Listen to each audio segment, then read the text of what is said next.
हर ब्राह्मण बच्चे के इस ब्राह्मण जीवन में यही कोशिश रहती है कि मैं अपने जीवन को ऐसा परिवर्तन कर लूं कि बाप समान बन जाऊं। मैं अपने संस्कारों में वो दिव्यता को ले आऊं कि बाप दादा जो मुझसे चाहते हैं वो सबूत दे दूं। परंतु फिर भी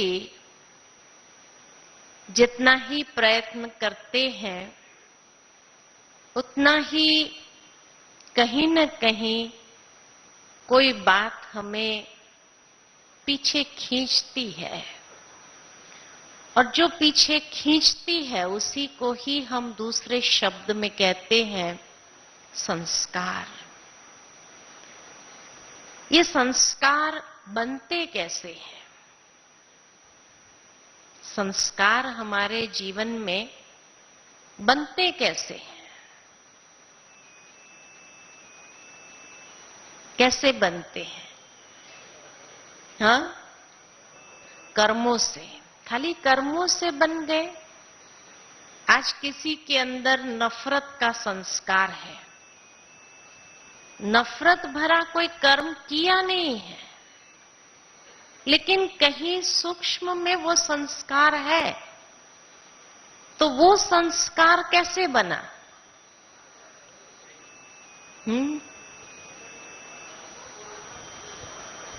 पिछले जन्म का इस जन्म में कैसे बनता है वर्णन करते हैं, और वो तो कर्म से हुआ ना। एक कर्म से बना, दूसरा वर्णन से बना। और बाबा ने हम बच्चों को कई बार साकार मुरलियों में वो बात कही कि बच्चे, अगर संकल्पों में तूफान आ जाता है कोई, तो ये ध्यान रखना, संकल्पों से खाली विकर्म नहीं बन जाता, प्रैक्टिकल कर्म आने से विकर्म बनता है।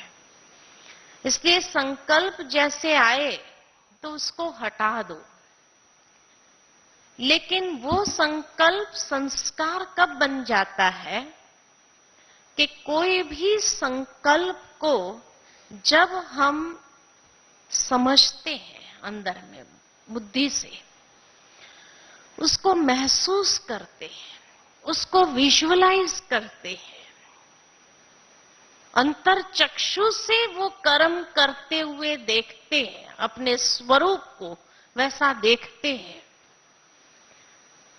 और उसका अनुभव करते हैं, तब जाकर के वो संस्कार बन जाता है।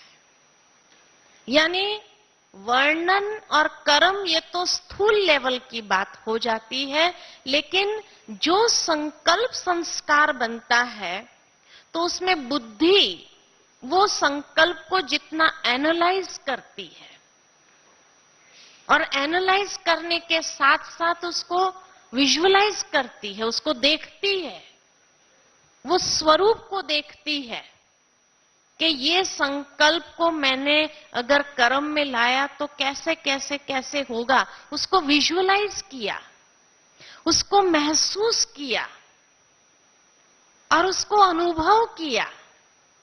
ये बुद्धि की सारी कि जहां हम उस संकल्प के साथ अपने भावनाओं को जोड़ रहे हैं, तो वो जैसे भावनाएं अंदर जुड़ती जाती है और उस तरीके से बार बार वो संकल्प को भावनाओं के साथ जोड़ते गए और उसको अनुभव करते गए, तो वो संस्कार बन जाता है। ये बाबा की एक अव्यक्त मुरली में, याद नहीं है मुझे डेट तो, लेकिन काफी साल पहले बाबा ने ये बात एक अव्यक्त मुरली में कही थी कि बच्चे संस्कार कैसे बनते हैं। तो इस तरीके से संस्कार बनते हैं। अब ये संस्कारों को परिवर्तन करना है। तो कैसे करेंगे?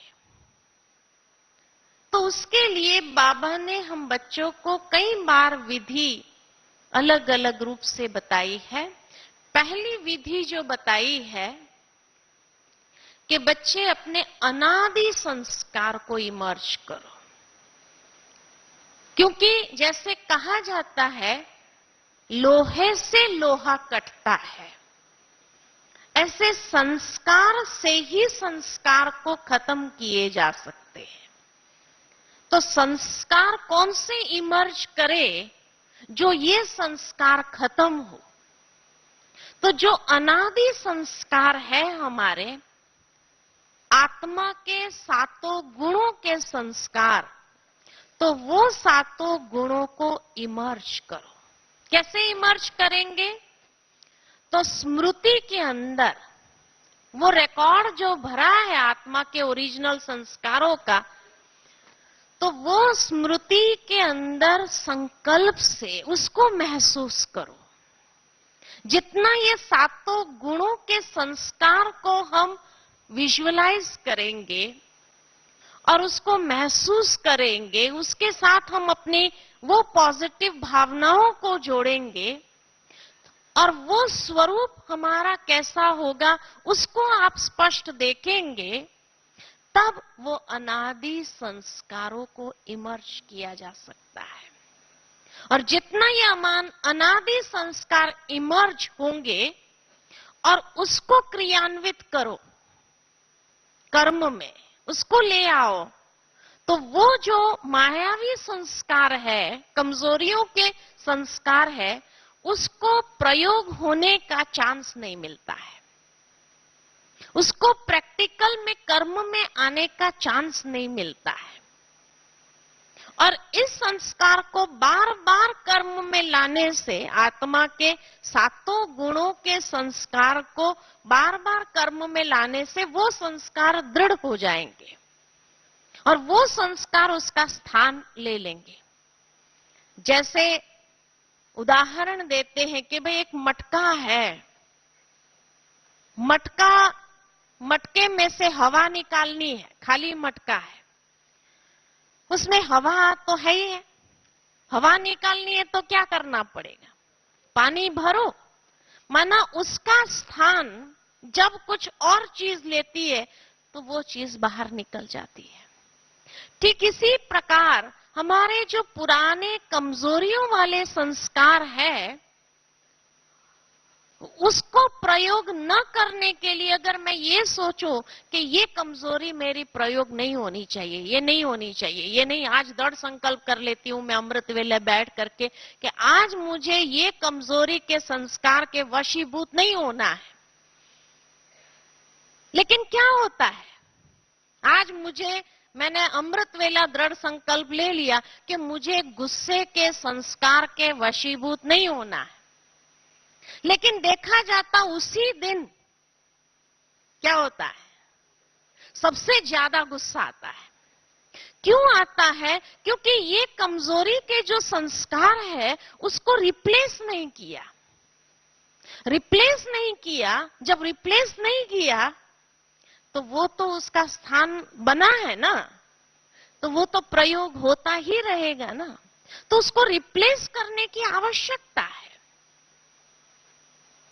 इसीलिए अमृत वेले खाली ये संकल्प लेने से वो प्रैक्टिकल नहीं होता है कि मुझे गुस्सा नहीं करना है, आज मुझे गुस्से के संस्कार के वशीभूत नहीं होना है, नहीं होना है, नहीं होना है ना। कितना मजबूत अंदर में बार बार रिवाइज किया, रिपीट किया, सब कुछ किया, पक्का किया, लेकिन फिर भी उस दिन गुस्से के संस्कार आ गया, क्योंकि सुबह सुबह ही हमने अपने मन के अंदर वो संकल्प जो लिया कि गुस्सा नहीं करना है, तो उसमें क्या हो गया कि वो गुस्सा, कहते हैं कि मनुष्य का दिमाग जो है वो नहीं शब्द को नहीं पहचानता है। क्या हुआ? नहीं शब्द को नहीं पहचानता है। तो आज मुझे गुस्से के संस्कार के वशीभूत नहीं होना है, वो नई शब्द नहीं पहचानता है, साइकोलॉजी ये कहता है कि नहीं शब्द हमारा दिमाग नहीं पहचानता है। तो क्या हो गया संकल्प? आज मुझे गुस्से के संस्कार के वशीभूत होना है। इसीलिए उस दिन सबसे ज्यादा गुस्सा आता है, क्योंकि हमने सुबह संकल्प वो लिया और नहीं शब्द को नहीं पहचाना, है ना। अच्छा, आज मैं योग कर रही हूं अमृत वेला, क्या आज मुझे गुस्सा बिल्कुल नहीं करना है। हे बाबा, मुझे इतनी शक्ति दो कि मुझे गुस्सा नहीं आए। अब बाबा से जो शक्ति लिया, वो शक्ति किसको मिली? गुस्से के संस्कार को मिली ना, क्योंकि नहीं शब्द तो नहीं पहचानता दिमाग।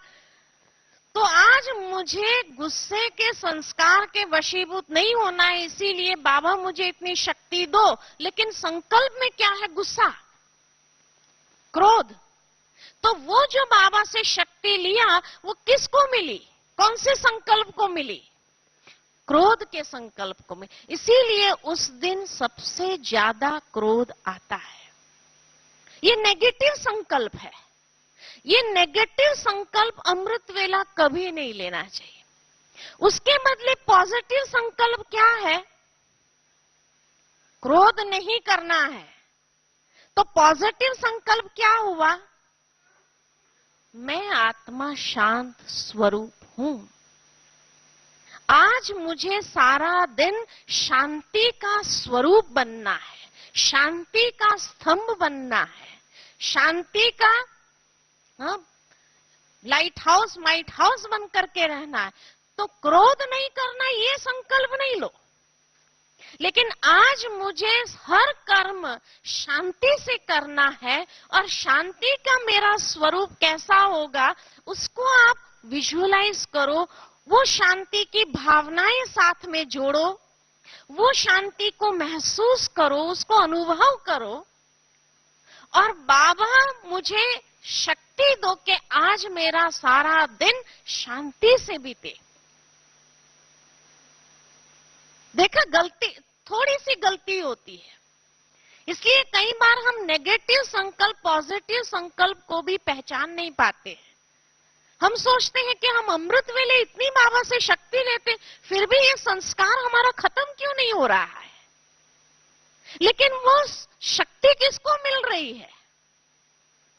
जो संकल्प मन के अंदर है उसी को मिल रही है। इसीलिए वो संस्कार खत्म नहीं हो पा रहा है। इसलिए अगर अमृत वेले हम योग करते हैं तो जो पॉजिटिव संकल्प है उस स्वरूप को आप इमर्ज करो, और उस स्वरूप को इमर्ज करते हुए उस स्वरूप में स्थित हो जाओ, और बाबा की सकाश भी उस स्वरूप को मिले। जितना उस स्वरूप को सकाश मिलेगी तो वो स्वरूप हमारा स्थायी हो जाएगा। उस स्वरूप में स्थित होना सारा दिन आसान हो जाएगा। तब वो कमजोरी का जो संस्कार है वो संस्कार प्रयोग में नहीं आता है। तो ये पहली टेक्निक है उसको परिवर्तन करने के लिए। तो संस्कार से संस्कार को खत्म किया जा सकता, लोहे से लोहे को खत्म किया जा सकता है। ये पहली टेक्निक है। और इसी तरीके से आत्मा के सातों गुणों को जितना इमर्ज करते जाएंगे, वो वाइब्रेशंस को हम जितना प्रवाहित करेंगे, तो वो ओरा, वो प्रभामंडल, वो कार्ब हम अपने आसपास तैयार करते हैं। और जितना ये कार्ब हमारा तैयार होगा तो वो कमजोरी वाला संस्कार जो है वो वीक हो जाएगा। क्योंकि ये स्वरूप इतना शक्तिशाली स्वरूप है, चलता फिरता अगर उस कार्ब में आत्मा के सातों गुणों का कार्ब अगर पावरफुल है हमारे आसपास, तो जो कमजोरी का संस्कार है वो इतना कमजोर हो जाएगा कि उसकी हिम्मत नहीं होगी प्रयोग होने की। जैसे शरीर में कमजोरी आ जाती है तो हिम्मत नहीं होती है कि ये हाथ उठाएं, इतनी भी हिम्मत नहीं, ताकत नहीं है। तो इसी तरह वो कमजोरी वाले संस्कार को और कमजोर करो, और कमजोर करने के लिए जो अनादि संस्कार है उसको इमर्ज करो, और उसका प्रभा मंडल इतना हम विकसित कर दे अमृत वेला ही कि वो कमजोरी वाले संस्कार को प्रयोग होने की हिम्मत भी नहीं होती है और उसमें ताकत भी नहीं होती है उठने की। और इस तरह से वो संस्कार को मर्ज करते जाएंगे, 5000 साल तक उसको मर्ज कर देंगे। तो ये है दूसरा तरीका परिवर्तन करने का।